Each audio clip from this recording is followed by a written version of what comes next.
السلام عليكم ورحمة الله وبركاته. ألف مبروك لنادي الزمالك الفوز بالسوبر الأفريقي.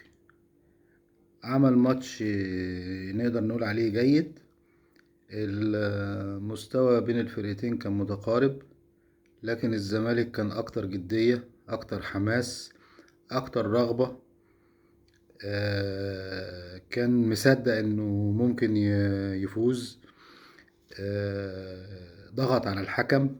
كل اللعيبة بشكل عام ضغطت ضغط جامد جدا على معتز الشلماني، وده أثر على بعض قرارات ليه.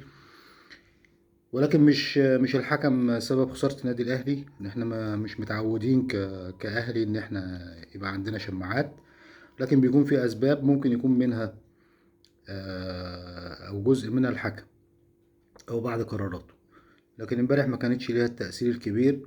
حتى ضربة الجزاء اللي هو حسبها للنادي الأهلي في اختلاف كبير عليها، بين شايف إن هي ضربة جزاء وبين اللي شايف إن هي مش ضربة جزاء، لأنه اوريدي في التحام من المسلوسي على قدم أكرم توفيق.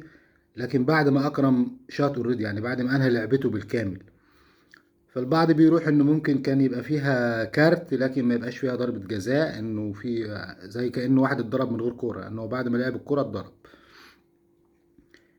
هي اتحسبت ودخلت وما كسبش الاهلي، والاهلي ما لعبش امبارح ماتش يستحق انه يكسب.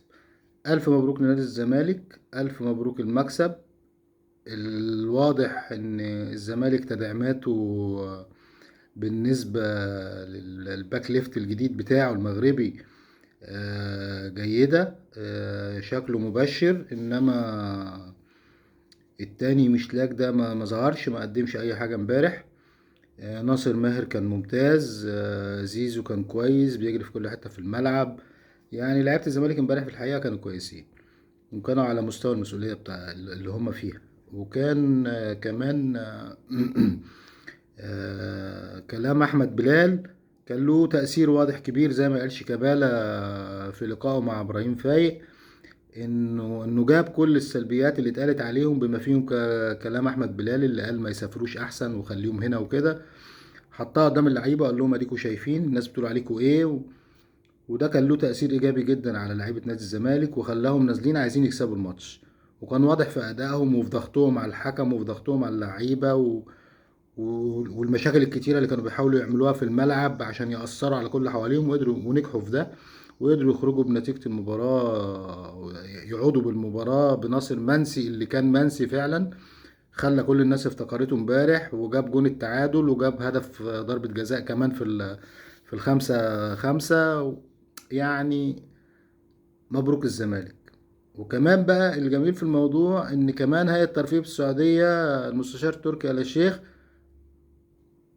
طلع لنادي الزمالك 1.5 مليون دولار مكافأة، غير ال500 ألف دولار المكافأة اللي هياخدهم نادي الزمالك. يعني 2 مليون دولار كاملين ما شاء الله هيخشوا خزينة نادي الزمالك، هيعملوا انتعاش كبير وهيحسنوا من وضع الفريق وهيفوقوا مجلس الإدارة وهيفوقوا الفرقة، ولو عايزين يجيبوا صفقات تاني ممكن يجيبوا.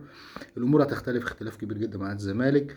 والتوقعات ان المطوشه الجايه مع نادي الزمالك بشكل عام، او بقى مش اصبح هو رجع بقى نادي الزمالك، يعني او اتوقع انه يرجع نادي الزمالك في بدايه الموسم الجديد بالنسبه للدوري او حتى الكونفدراليه.